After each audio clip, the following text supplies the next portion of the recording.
Comment ça va aujourd'hui?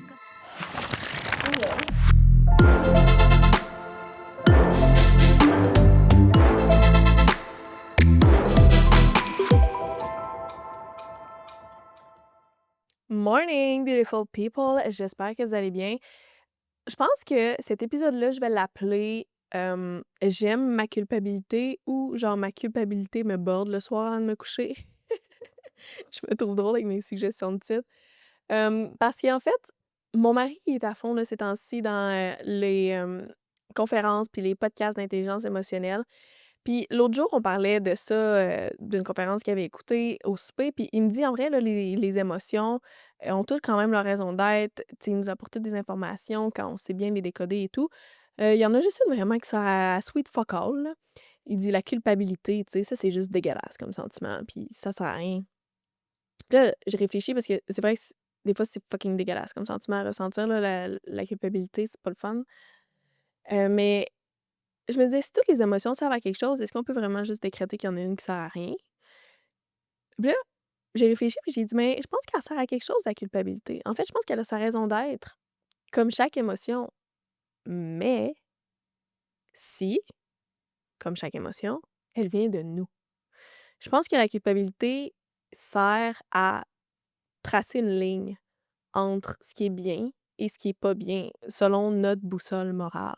Tu sais, moi, j'en ai là, des exemples dans ma vie où ce que je me suis sentie mal de quelque chose parce que j'ai mal parlé avec quelqu'un ou c'est vrai que j'étais tannée, j'ai essayé de faire une blague, faire comprendre à la personne que j'étais tannée, c'était maladroit, c'était pas bien, c'était pas correct. Tu sais, il y en a là, tu sais, des exemples. Ou ce que la culpabilité sert à tracer ça. Puis, tu sais, je veux dire, à partir du moment qu'on se rend compte qu'on a fait quelque chose, tu sais, qui nous dérange ou qui était pas bien, mais on se réajuste, tu sais, on va s'excuser à la personne ou on s'ajuste, on adapte notre comportement pour la fois d'après. Puis, tu sais, ça nous permet de soulager un peu cette conscience-là, j'ai envie de dire. Mais des fois, il y a une culpabilité dont on veut se débarrasser parce qu'elle vient pas de nous. Puis, c'est à ce moment-là, je trouve que la culpabilité ne sert à rien. Et c'est là qu'il faut euh, pouvoir l'identifier pour pouvoir s'en délester. Puis je trouve ça important d'en parler parce que depuis que je suis, maman et que je suis entrepreneur, des sources de culpabilité, il y en a tout plein et ils sont vraiment pas toujours internes. Fait que je trouve que ça peut valoir la peine d'en parler parce que c'est peut-être aussi votre cas.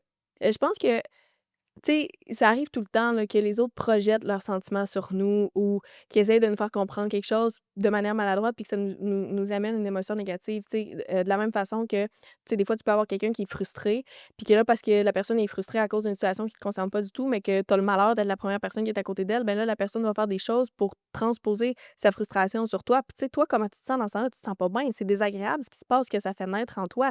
C'est même pas une frustration qui t'est propre, c'est vraiment juste un sentiment un peu comme Urk! Puis à ce moment-là, tu veux juste comme get rid of this, tu sais, puis c'est normal parce que ça vient pas de toi. De toute façon, c'est normal que tu veuilles t'en débarrasser. Puis il y a plusieurs raisons qui peuvent amener qu'on va, intérioriser un sentiment qui nous vient de l'extérieur, qui nous vient d'un commentaire ou de quelque chose qu'on a vu sur les réseaux sociaux, une comparaison qu'on a faite. Là, on peut se mettre à se sentir mal, à intérioriser cette culpabilité-là. Il y en a beaucoup de raisons pour lesquelles une personne peut nous faire un commentaire et il y a beaucoup de sources différentes qui peuvent nous amener une culpabilité externe. Je pense qu'il s'agit de savoir la reconnaître, en fait. Il s'agit de savoir reconnaître moi, initialement, quand je faisais ça, c'était quoi mon sentiment? Est-ce que je me sentais bien? Parce que pour j'ai envie de dire, bénéficier de la pleine utilité de la culpabilité, tu sais, il faut qu'elle vienne de toi. Parce que ce qui arrive, c'est que les émotions, ça donne des informations. C'est à ça que ça sert, en fait, les émotions. Pour ça que ça sert à rien de les enfouir, là. Tu condamnes une grande partie, tu sais, comme une encyclopédie, un livre d'informations sur toi-même que tu refuses d'écouter, tu sais, je veux dire, c'est un peu difficile d'être self-aware, là, dans ce temps-là. Mais bref, les informations, les émotions, c'est-à-dire servent à te donner des informations sur toi-même. Ce qui arrive, c'est que les émotions des autres ne vont pas te fournir d'informations sur toi-même, vont fournir des informations sur les autres. Mais décider d'intérioriser les émotions des autres parce que tu penses y trouver des informations sur toi-même, ça se fera pas. Fait que ça sert à rien de faire ça. Comme par exemple, il y a quelque temps, j'ai décidé de couper les cheveux de ma fille. Puis ça s'est passé. En fait, Moi, je me tapais pas sur la tête, là, pour ce qui s'est passé après. Je veux dire, je sais que je suis pas coiffeuse. J'ai de la misère à gérer mes propres cheveux, là. Imagine juste comme couper les cheveux d'un enfant qui arrête pas de bouger, là. Je savais que j'allais pas, faire de quoi de miraculeux, mais au moins, elle aurait pu le toupette d'en face. Puis elle a vraiment pu le toupette d'en face, là. Hey là là, j'en ai trop coupé. Ben, anyway, toujours est-il que, à la fin de cette séance de coiffure, mon mari pleurait, littéralement. C'est pas une joke. C'est pas de l'exagération. Il pleurait avec des larmes puis tout. Puis, ma meilleure amie qui était anciennement coiffeuse, elle m'a shamée à cause de ça. Elle m'a dit: «Non mais tu pas honte un peu de comme avoir coupé les» puis tu sais, genre, on s'échangeait par texto là avant que comme des gens s'amusent à lancer des roches parce que j'ai conté ça à du monde qui était comme: «C'est ta meilleure amie ça?» Qui était comme: «Mais mon Dieu, ça a pas de bon sens». Tu sais, ta meilleure amie est pas censée te faire sentir mal. Mais tu sais, c'est un échange par texto là, fait que moi je pense qu'il y avait beaucoup de sarcasme dans son affaire, mais toujours est-il qu'elle était comme: «Non mais tu pas honte là, quand même d'avoir fait ça?» Qu'est-ce que ça a fait ça pour moi? Est-ce que je me suis mis à me dire comme: «Oh non, je suis donc ben une mère indigne d'avoir, genre, mal coupé les cheveux de ma fille?» Genre fuck no, là, sinon on serait une méchante gang de mères indignes, là, OK?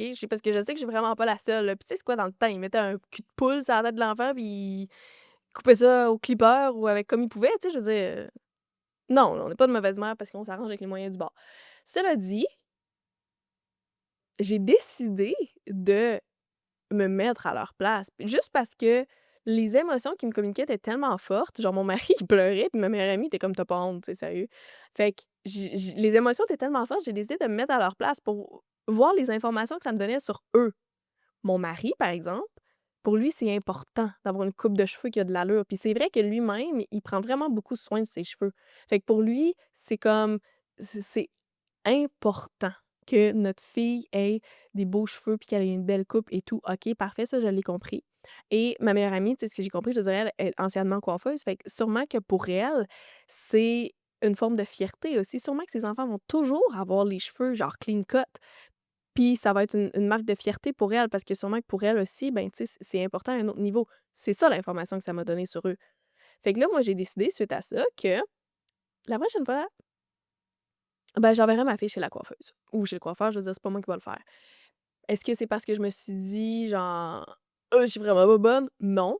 Est-ce que cette culpabilité-là qu'on a essayé de me faire vivre m'a donné de l'information sur moi autre que surprise, tu pas la coiffeuse du siècle? Ben non, je le savais déjà. Puis comme c'était pas mon émotion, ça m'a pas donné d'informations sur moi, mais ça m'a donné de l'information sur eux. Et la raison pour laquelle ma fille va aller chez la coiffeuse la prochaine fois, ou chez le coiffeur, peu importe, c'est parce que, ben, c'est très important pour mon mari. C'est ce que j'ai compris. C'est ce que son émotion m'a permis de comprendre. OK, d'accord. Fait que suite à ça, ben, moi, je vais respecter ce qui est important pour lui, puis elle va se faire coiffer par quelqu'un de professionnel.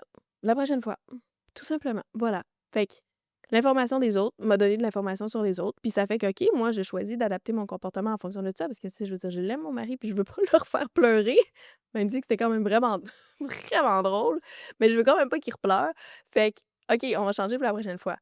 Mais je pense donc que la culpabilité a sa raison d'être quand elle vient de nous.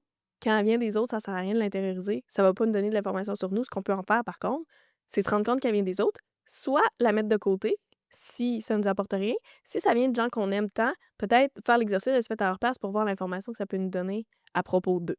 Voilà.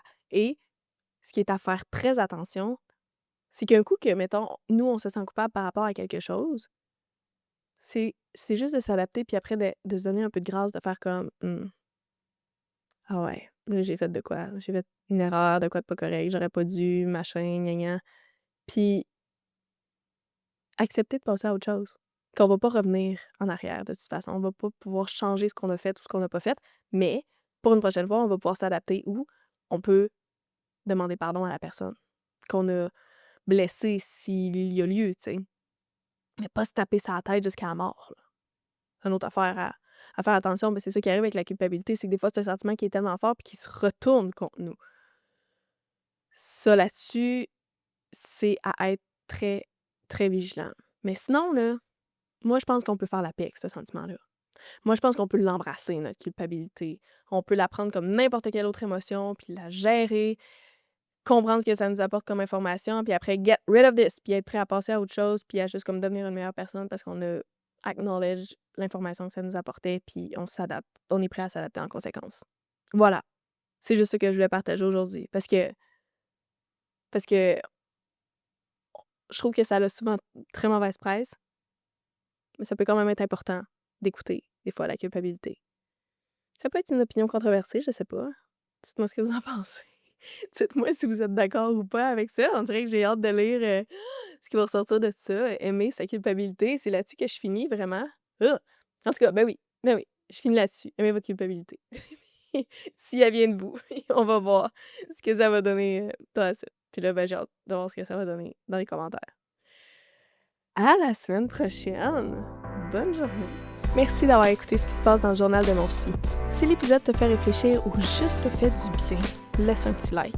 Puis si tu connais quelqu'un que ça pourrait aider, partage l'épisode. Si tu as envie de réagir ou d'ajouter quelque chose, laisse un commentaire. J'ai hâte de te lire et de continuer la discussion avec toi.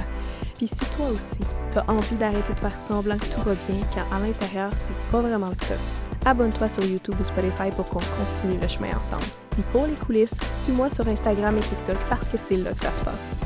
À bientôt, beautiful people!